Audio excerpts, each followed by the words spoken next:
John and Sarah were desperate for a fresh start. They had always felt a longing for something more in life, a higher purpose that they couldn't quite grasp.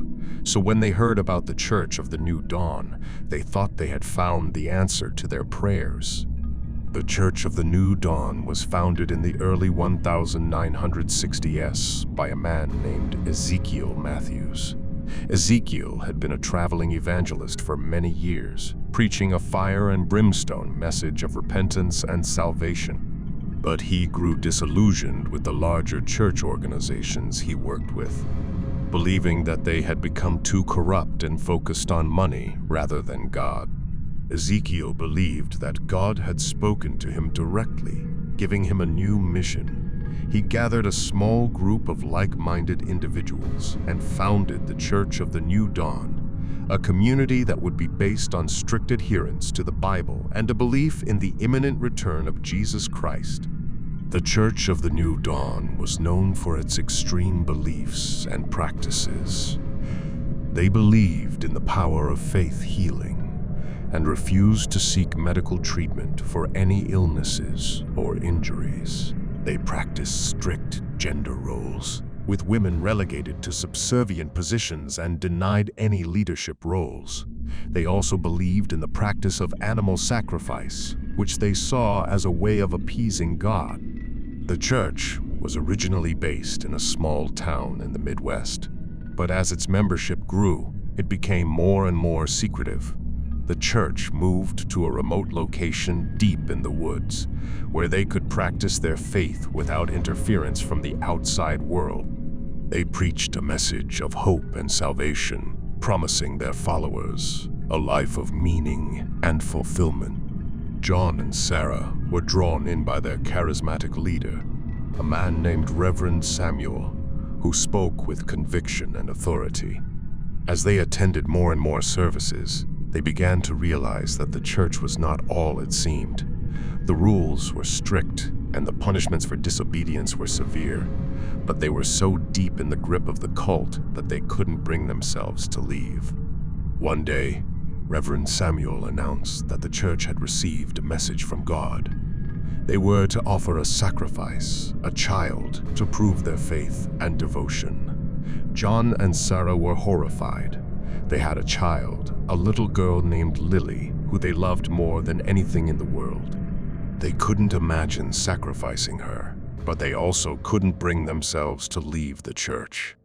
As the day of the sacrifice drew closer, John and Sarah were faced with a terrible decision. They could try to escape with Lily and risk being caught and punished by the church, or they could offer her up as a sacrifice and save their own lives. In the end, they decided to try and save Lily. They made a run for it, deep into the woods, with the entire church hot on their heels. They thought they had made it, but as they emerged into a clearing, they were surrounded by the members of the church, led by Reverend Samuel himself. In that moment, John and Sarah knew that they were going to die. They held Lily close, trying to shield her from harm as Reverend Samuel approached with a knife. But then, something miraculous happened. As the lightning bolt hit the ground, the entire clearing was lit up with a bright white light, and John and Sarah could see every detail of their surroundings. The trees were outlined in sharp relief, and they could see the expression of madness on Reverend Samuel's face as he advanced towards them, knife in hand. Lily was trembling with fear, clinging to her parents for protection. But even as they held her close, John and Sarah knew that they were powerless to stop Reverend Samuel. They had seen the look in his eyes, the single-minded determination that came from his unwavering faith in the church's teachings. But then, just as Reverend Samuel was about to strike the fatal blow, the lightning struck. There was a deafening crack, and for a moment, John and Sarah thought that they had been struck themselves. But as their vision cleared, they saw that Reverend Samuel was gone, vanished into thin air as if he had never existed. For a long moment, John and Sarah were frozen in shock and disbelief. They had been prepared to die, to make the ultimate sacrifice for their child.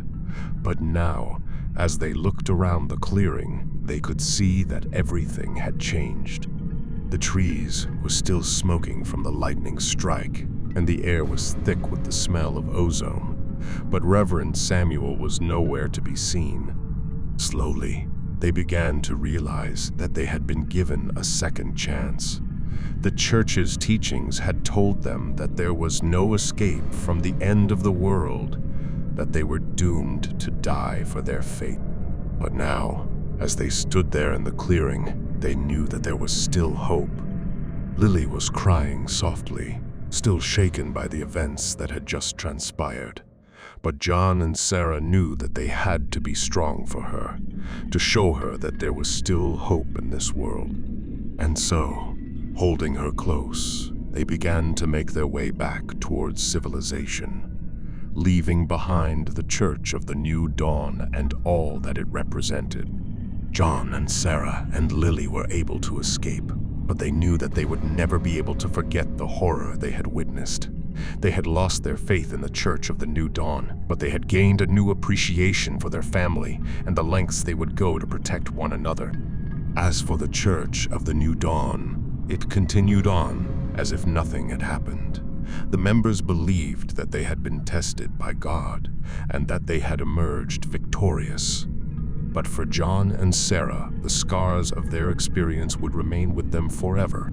They had learned the hard way that blind faith could lead to destruction, and that family was the only thing that truly mattered in the end.